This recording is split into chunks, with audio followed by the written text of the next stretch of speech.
Hello, welcome. You might notice I'm not in a traditional room. I'm in my camper van, which is on its maiden voyage. We've been building it, planning it for the last year, and it now exists, which is wonderful. And you can see the view outside is amazing. And even though it's end of March, the weather is very beautiful, very sunny. Not the warmest, is why I've been outside, got inspired, and I've come inside, made a coffee, which I'm now using to warm myself up, whilst letting some of the breeze in. And we're going to use that inspiration, as well as the view I have outside my door here, as a basis for a sketch. Ignore this minor natural disaster. We just put the chairs down because it's very windy. Although it doesn't look it, does it, at the moment, but it does gust a lot. But this is our interesting view, or at least what I think is an interesting view. We have a lovely little foreground, lots of interesting foreground here, and then a fun sort of mid-ground and a beautiful sky. And with that much, that's all we need to make something interesting. Without further ado, let's dive into it. So I'm going to just start with a very simple layer across the background. Those kind of trees which are bobbling across the sort of, well, the edge of the campsite where all the camper vans and things are. The campsite has a little edge of trees, and they're a bit unpredictable. They've got some interesting shapes. Then they turn into a bit of heather and more sort of small little spiky shapes over here. And we don't need to be more complex than that, especially with a lovely landscape.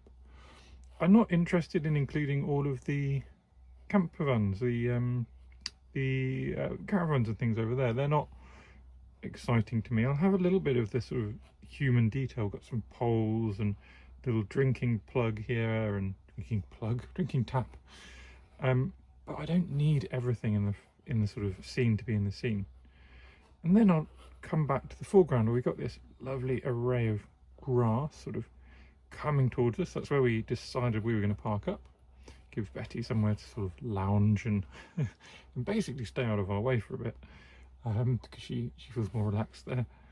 And then a couple of big trees, and I'm just going to kind of go for it with my ink. So dive up, make them interesting.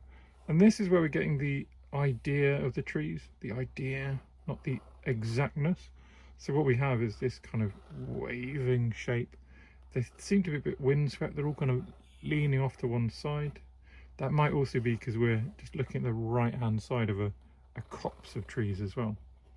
But as long as we keep it light and loose, we just go for some simple ideas at this stage, well, we'll make something of it for sure later on when we get to play with our colours, which is coming very soon. And there we go. So there's our trees, a little bit bolder than the background, and we kind of already mapped out our scene.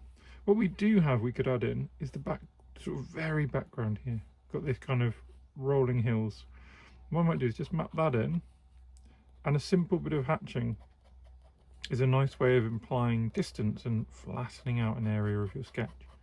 Kind of just so goes, all of this is one thing, one area, and like magic, got a flat bit at the back of your scene and a bit more depth. Then I'm just going to play with the ink a little bit more.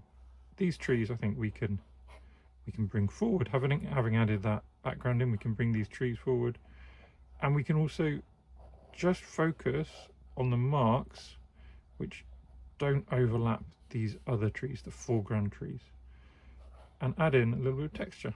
So now we have different textures coming forward compared to the texture in the background, which is much simpler. So these simple hatches instead of this more complex stuff that we've got in the foreground, perhaps suggesting the winteriness of the trees. Not quite spring trees yet, despite it definitely being spring in my book by the weather. And here we move into the heather, and as we come forward it gets really bold, so I'm going to press a lot harder, imply that this is much closer. And this is a kind of, there's a grassy verge coming forward here. We also have a little path I could add in. That path is gravel. It's a nice spot for some yellow. We've got these poles which are going to bring back, And again, I'm going to skip to the other side of these trees. And then I'm going to have all this grass, which I'm going to just make busy, chaotic, scratchy, just, you know, a bit more fun, something really filling up that foreground. Because in no time at all, we've mapped out the scene with simple marks, simple shapes. Then we've come back, we've added texture, we've suggested a lot of detail, made things busy. We've got some areas which are a bit blank. Here's a bit blank, so simple lines will fill that space. And then this tree, or these trees plural, we can come in. What I'm doing is pressing a bit sort of more firmly with my pen, or you could use a bolder fine line or a bolder fountain pen, and just getting that sense that it's right in the foreground with that much bolder line. And hopefully this is bringing it forward, but also making things just more interesting, making things more busy by having those gentle lines and then the firm lines. And those gentle lines are acting as texture underneath everything. So they're not sort of looking like we've gone back and corrected ourselves over and over again. They're just looking like we added lots of textures and had a little bit of fun. Certainly that's something which defines my style, and I personally really enjoy it when I see other people doing similar things as well. So have a go at that. Really light lines followed by bolder, more structural lines to create your scene. Like that, we are freed from the ink. Now I'm out and about, so I'm going to use my normal palette, because it's already quite a small palette, and it's one I can take out with me, hold out as well. But I'm also going to be controversial and use one of these, a water brush. So I've actually got a few with me. I like these Derwent ones because they've got a really big water reservoir, and they also got some big sort of bristles. So we can sort of make the most of an imperfect tool, because these are imperfect tools. These fibres are all synthetic, they're nylon. They're never going to be brilliant. But that doesn't mean they can't be pretty good, or at least they might be the best thing that you have the room to pack when you're on holiday. And I'm on holiday, so this was the best thing that I felt I had the room to pack. Now, we already saw the sky outside is absolutely beautiful, like a crystal clear blue sky, but there are subtleties to that. So as we come down here, it's almost misty yellow. So I'm going to get a little bit of yellow, and I've got a Mars yellow, which is a bit like an ochre. And while things are wet, I can touch that in. There's a bit of wet on wet mixing in there. And that will glow together, push together. It will create something hopefully interesting together. Remember, we had this gravel, so that same little mix can go in there. And then I guess, what have we got left? We've got browns and greens, really, haven't we? So I've got here a big pool of accidentally far too thick jadeite genuine, which is something I've been wanting to play with for a long time.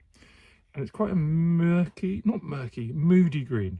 It's actually very crystal clear, but it's definitely on the sort of deeper end of the green spectrum. I want to start with that though, to get some of that kind of idea perhaps of shadows in, maybe just lightly into the verge. And then I'll pull out some of these yellows again. Because if we take a green, which we could have mixed, we could have used yellow and blue. In this case, I've got my pre-made green. And then we add a bit of yellow into it. We'll get something that feels a bit different. So here we've got a sort of brighter, lighter sense of a yellow. I'm going to use that with big brush strokes in the foreground to get the idea of a bit of light coming forward. And then I'd probably add, let's add a bit of this. This is a bit of light red by Winsor Newton actually, to create something more neutral, but still not as deep as this green. And with that, yeah, there we go. So I've got something else happening on the page. A little bit more, again, just texture, a bit more interest. I'm going to take some more of these greens and yellows, this time a bit more yellow, and fill out some of these gaps. Now, I don't want to fill out everything. And I get asked so many times, how do you know when to stop painting? And what I say is it's really simple, and you just got to not paint something. So I'm going to decide not to paint these trees.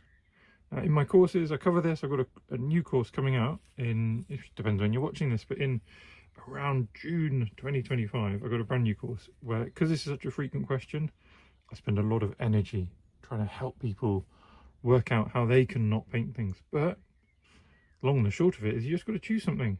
So I'm just choosing to not paint these trees. And if I just go, right, oh, no, I'm not going to do it, we'll end up not doing it. And then we'll see. Because it's a personal thing. There's no, I think, right or wrong about what you can and can't paint. So you just got to try something and see what happens. In the foreground, I'm trying to build up a bit more texture, a bit more busyness. So it's sort of gradually drying a bit, as you'd expect it to.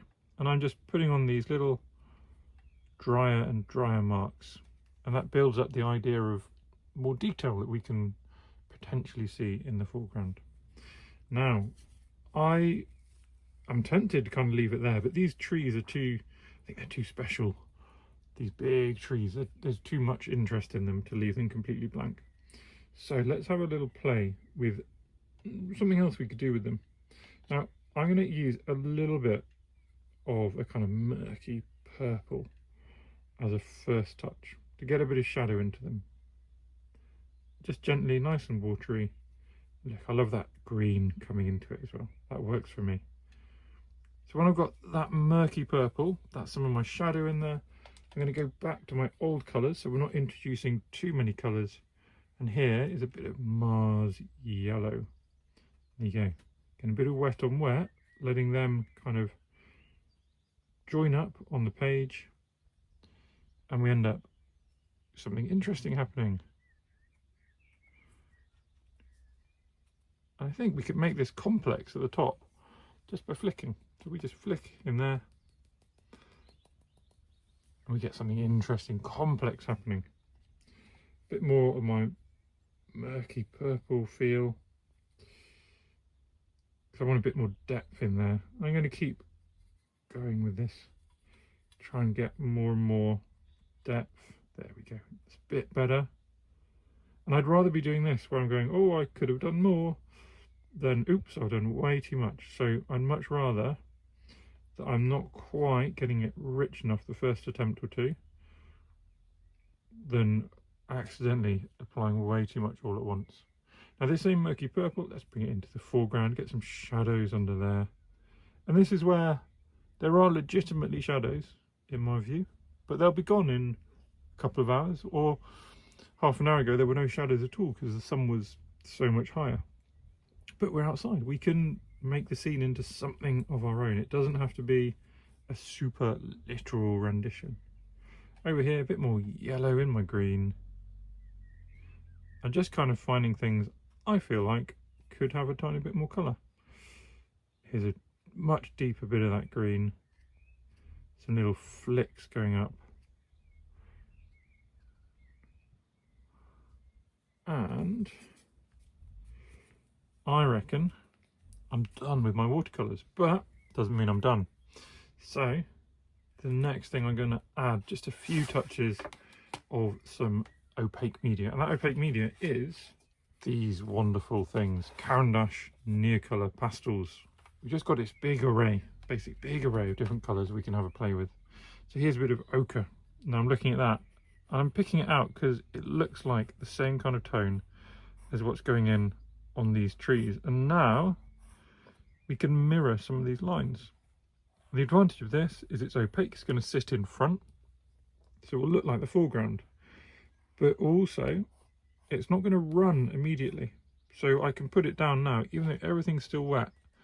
This is wonderful for sketching outside. I don't have to wait for hours in uncertain conditions to start adding those sort of more final touches. I can come in now with purples and sort of colours which are building up on these original colours, but I don't have to wait for everything to dry, which is an absolutely freeing sensation.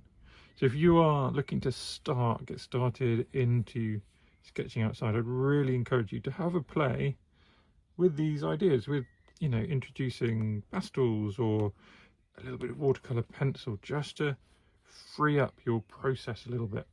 It doesn't have to become your only thing, but look how much more exciting these trees are just within a couple of minutes of playing with some pastels on top of them. I'm going to come and use some of these lovely like warm tones. They're going to come in here into some of these shadows, some of these gold areas. And I think the other thing we can do is deepen the interest in the greens. So just casually kind of blocking in with some of this green. This is like a light green, so it's not going to totally cover these darker greens, but it provides an interesting texture.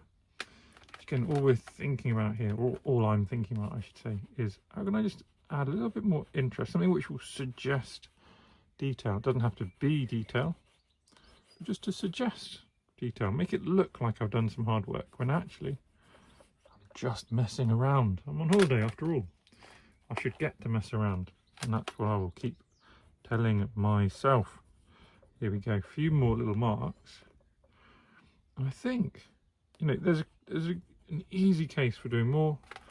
There's also an easy case for taking a step back. What else could I do? Well, I really like this colour actually, sepia, in the Neocolour 2 pastels. I'm going to come in with that. I like using it to kind of outline things. It's not quite black. Well, it's not. it's sepia, but it's got that kind of blacker, darker feel, a bit more gentle than actual black. I just like it for its ability to subtly outline things, not abrasively, subtly. Look at that, subtly adding texture. Not like if I'd gone over the top of this with black, but just enough to make it a tiny bit more interesting. And like that, I think we'll call this another fun sketch completed. I'm pretty happy with how that's gone.